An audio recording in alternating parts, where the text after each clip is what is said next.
In the 1990s, there was a viral hit song known as Wear Sunscreen.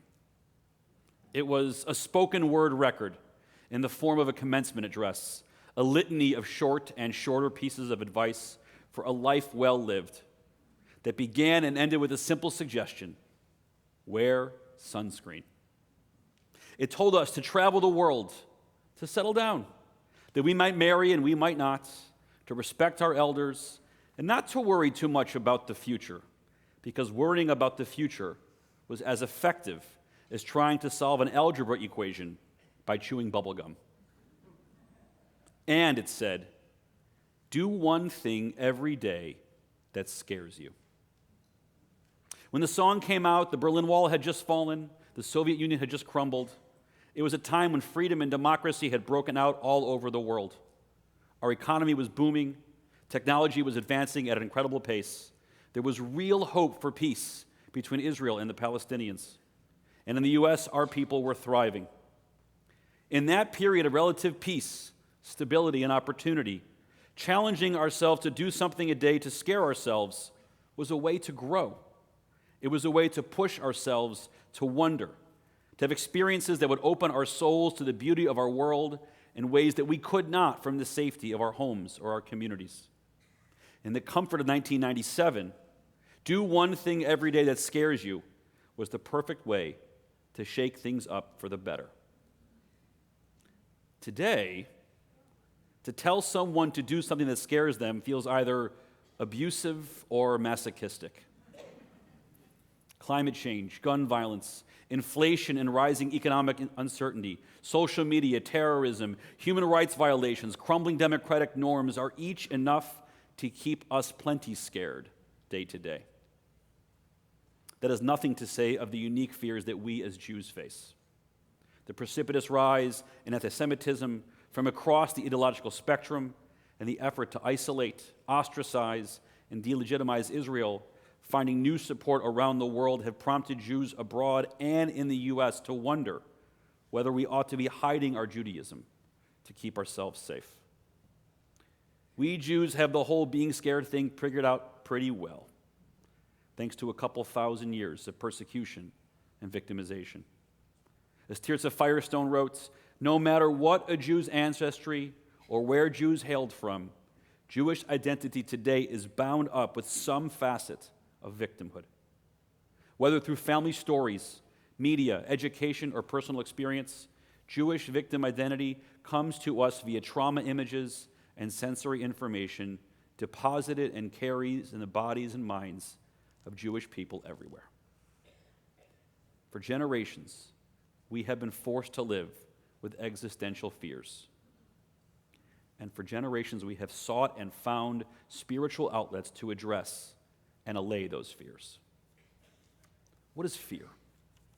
Fear, writes psychologist and neuroscientist Tracy Dennis Tiwari in her book, Future Tense, is the immediate, certain response to a real danger in the present moment that ends when the threat is over. Fear is something that many Jews have faced at times throughout their lives, and many of our ancestors faced over the generations.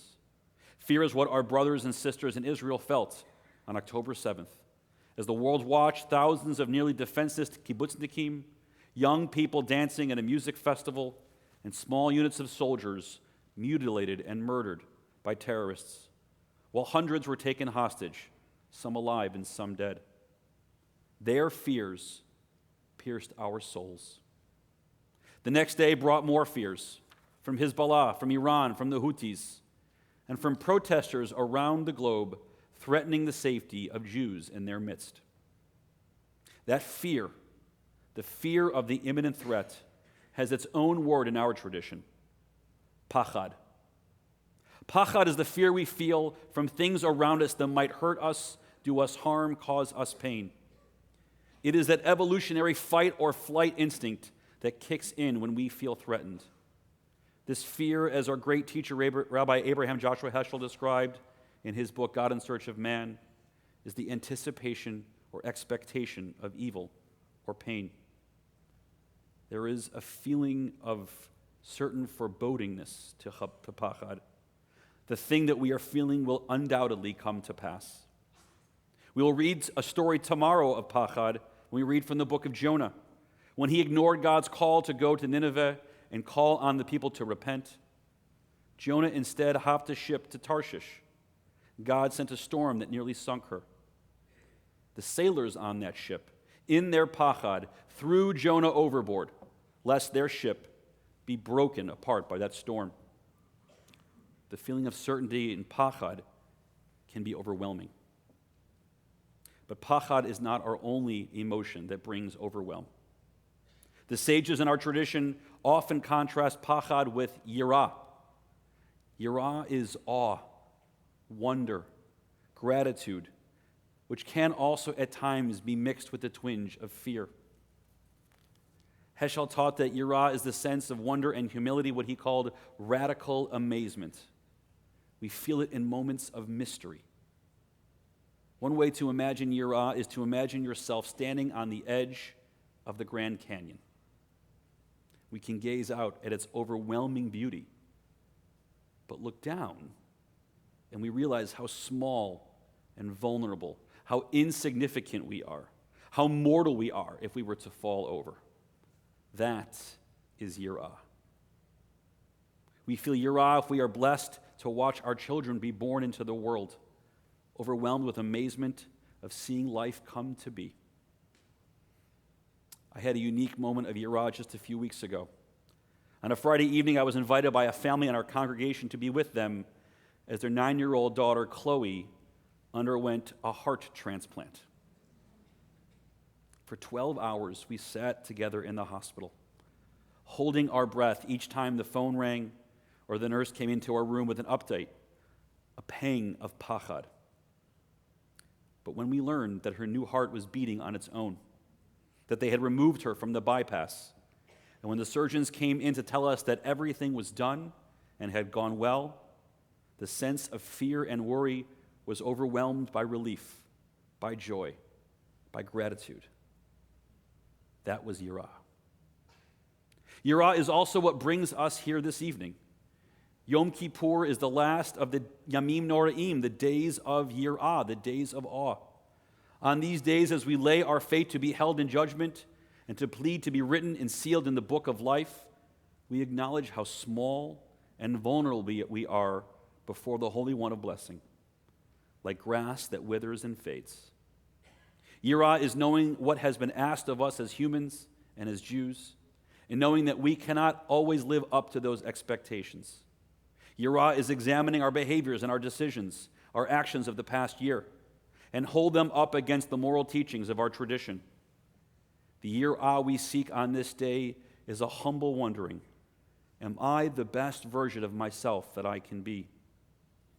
When the answer is, not yet, as it always is.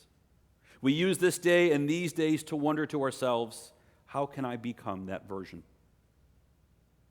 Heschel taught us how pachad can challenge us to seek yira.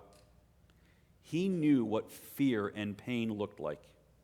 He saw with his own eyes threats that would pull any one of us into a state of pachad. Born in Germany, he escaped the Nazis with the help of the American Jewish community. He cast himself into the pain of the Jim Crow South, famously praying with his feet while he marched alongside leaders of the civil rights movement. He stood up against fascism and war, holding the pachad of so many of his fellow human beings along the way. After seeing Alabama state troopers attack peaceful marchers on Bloody Sunday in March of 1963, he set aside the pachad of the moment and met it with yira, a desire to see the spirit of religiously and racially mixed group of people stand up for justice, no matter the cost. Reeling from the visuals of that terrifying Sunday, he did something scary and full of awe nonetheless. He went down to be a part of it. His life and his writings challenge us over and over and over again to push ourselves through our experiences of fear, of pachad, into the place to seek yira. Yira is the way to wisdom, he taught, the wisdom of our tradition that has survived 200 generations. But yira is hard to seek especially when we are mired in pachad. Jews in so many communities in Europe and in the U.S.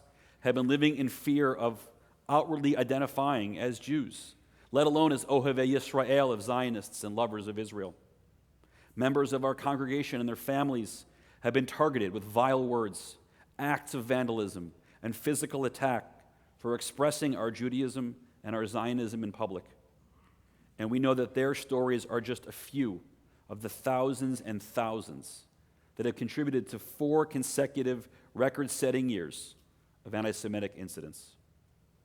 Earlier this year, the ADL reported that 2.2 billion people, nearly half the world's adult population, hold anti-Semitic attitudes, double the number from a decade ago. These attitudes don't necessarily lead to direct threats on our people, but we cannot be so naive as to ignore them. Just saying these words brings up a sense of pachad, of fear within me. How can we not look back on the generations, the centuries, the moments of hatred turned into persecution, turned into pogroms, and worse, and not feel fear in our bones? But pachad is only backward looking, rooted in the present and the past, but never in the future. If we as a people wish for a future, we cannot only think about our past. We certainly need to protect ourselves from the threats that might lead us to pachad, but we must at the same time envision a future through yira. In her work studying fear, Dr. Dennis Tiwari has found something very interesting about worry and dread and nervousness and distress over uncertainties and panic, all signs of fear that we could easily call pachad. She found that as real as those feelings are, our brains are wired to find our way through and ultimately out of them. Fear is a stop along the journey, not a destination. And that journey is full of potential. Anxiety, she wrote, is apprehension about the uncertain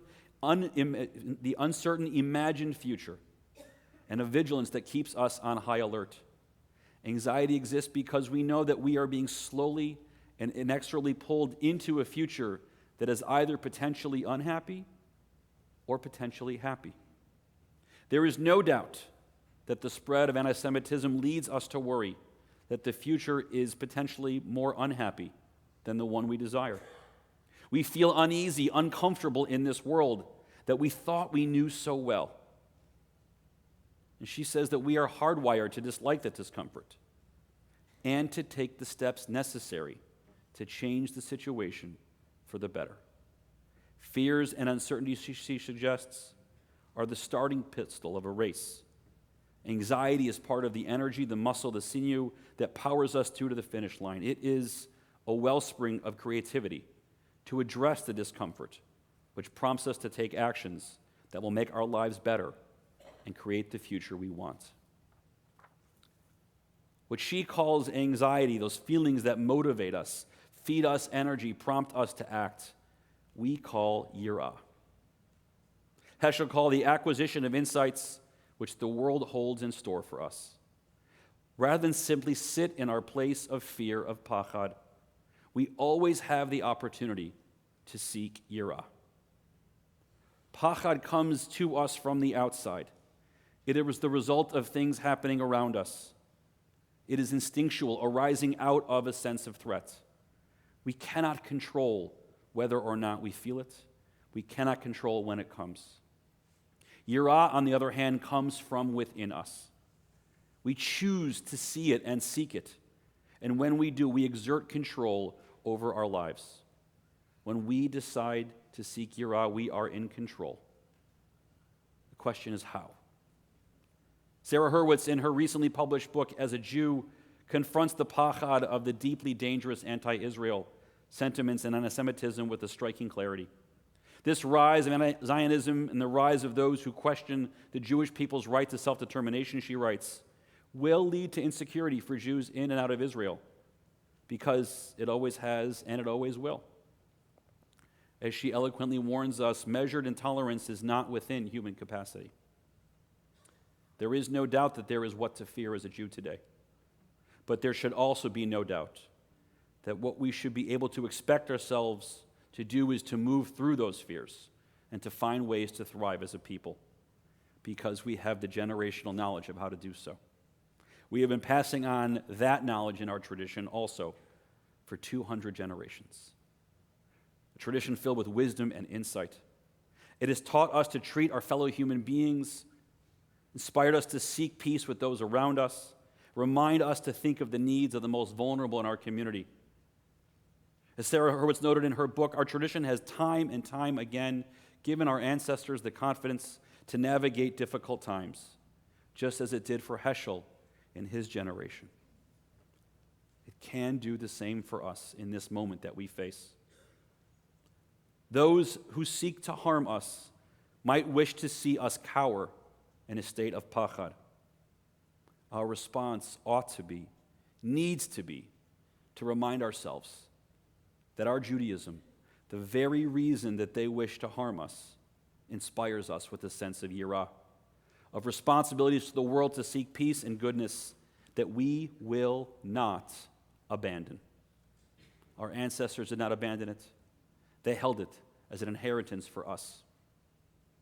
What we cannot do, what we must not do, is let our pachad get in the way of our yira. Let our fears get in the way of us seeking the awe in this world that it has to offer. We must not let our fears paralyze us, preventing us from becoming the light unto the nations that we know our tradition charges us to be. We must not give those who wish to see our light extinguished the satisfaction of even seeing it diminished.